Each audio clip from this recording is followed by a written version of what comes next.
Breaking right now, Meghan Markle couldn't find a chief executive for her botched new lifestyle business, American Riviera Orchard.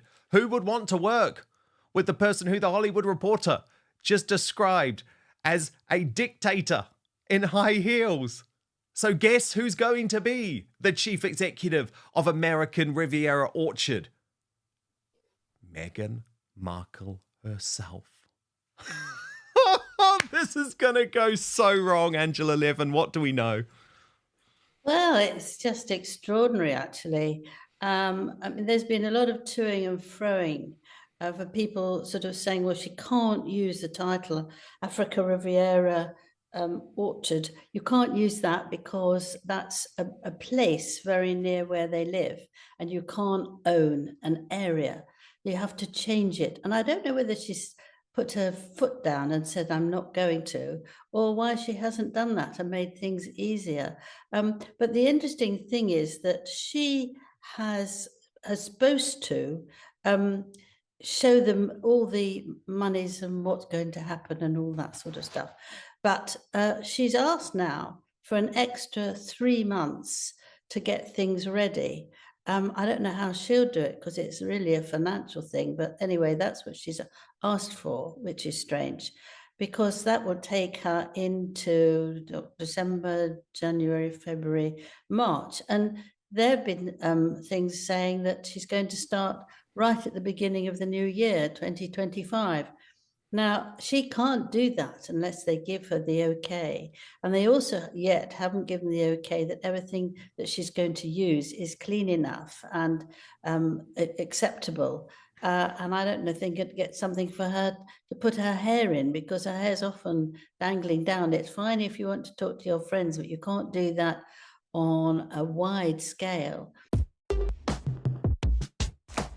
Angela Levin is a force to be reckoned with. A renowned biographer and commentator on the royal family, her insights are sought after by millions.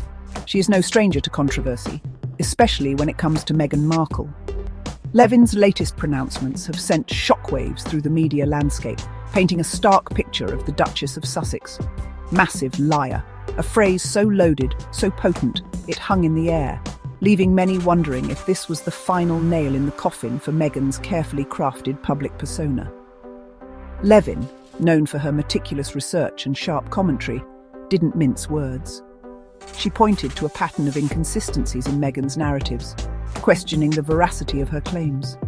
The Duchess, once a darling of the media, now faces a barrage of scrutiny, fueled by Levin's explosive accusations. The court of public opinion is a fickle one, and the tide seems to be turning against Meghan. So she's going to take over. But the thing is, she's proven, this is why she doesn't understand herself, she's proven that she's not very good at small things, that she sees, maybe gets good ideas and wants to do them all herself, and she doesn't like the way anybody else does it. Okay, but when it comes to the nitty-gritty and little things and organizing things, I don't think she's very good at. And so she will need somebody. I don't know also how she's going to do all the other things that she wants to do, and look after children and keep fit and do everything else without actually having somebody there to help. So it looks like a big mess, but I think they try and do that. When everything's down, they come back with something amazingly upbeat. And I think they do that. And then they realize that, okay, that's been going for a few weeks. Let's get rid of that one, come up with something else. And these things don't happen. Well, the thing is, she doesn't have the experience to be a chief executive. No. I mean, it's already tanking. She does think she can do everything, but of course she thinks that. Yes, so it'll be a mess. Yeah.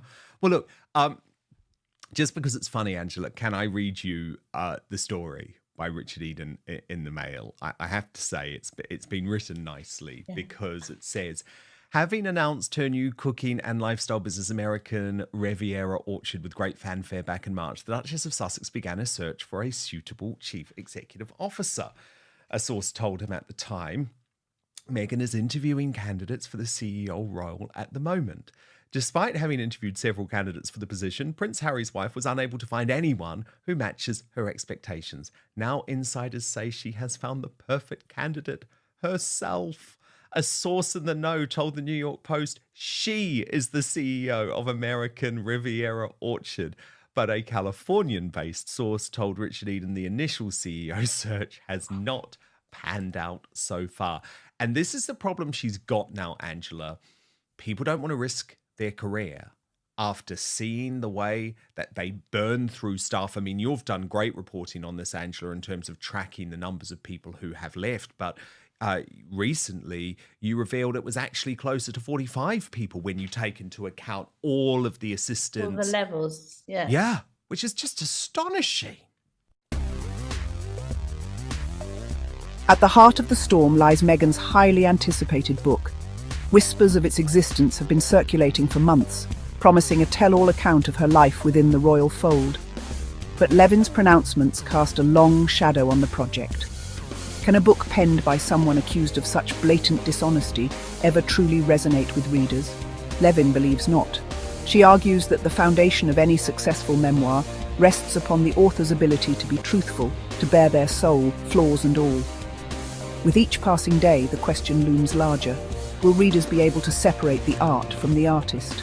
Will they be able to look past the allegations and embrace the story being told? Or will the shadow of doubt, sown by Levin's words, linger, forever tainting their perception of the Duchess and her narrative? The stakes are high, and the literary world watches with bated breath. As if the book controversy wasn't enough, Meghan's recent return to Instagram has further fueled the flames. After a long hiatus, the Duchess reappeared on the social media platform, a single video speaking volumes. A carefree Meghan, clad in white. Yes. Well, actually, if you said this, the thing is, Hollywood loved her when she arrived, but now this woman called Paula Frolish, an entertainment correspondent and editor of the US cable channel News Nation, has explained this is what happens when you haven't actually made money. You fall down the totem pole of importance.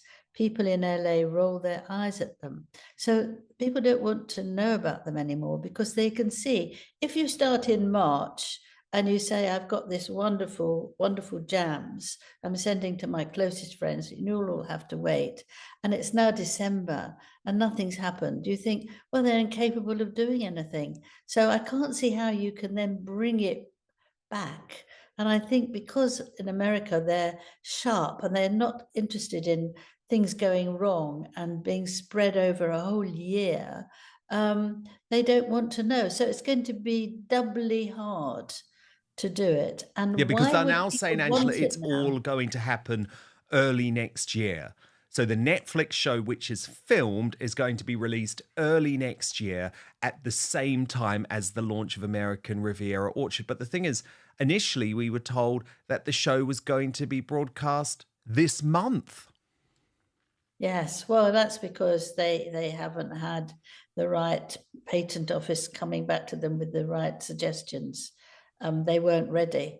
The patent office said no first time, and then they had to change it, but they obviously hadn't been able to change it.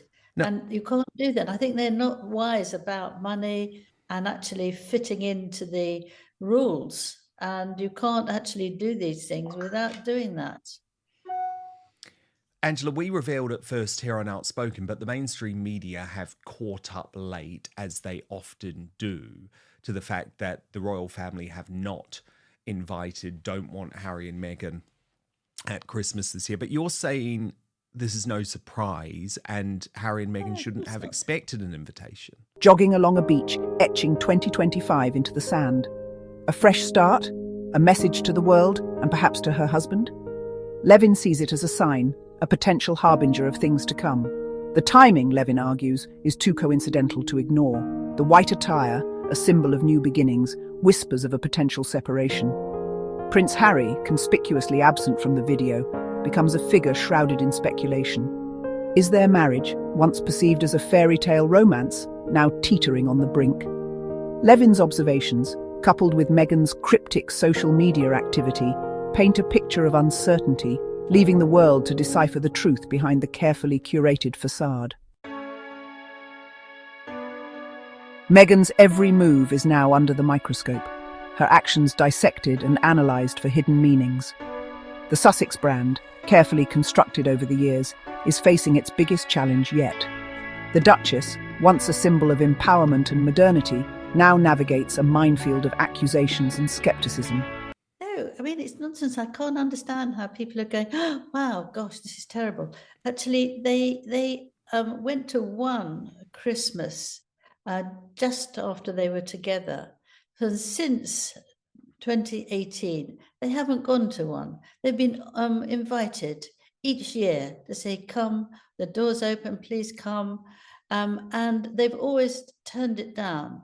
So this year, they haven't asked them because they will only turn it down. Meghan keeps saying she hates the UK, she doesn't want to come. So Harry's not going to come for Christmas on his own without his children. I can't believe that.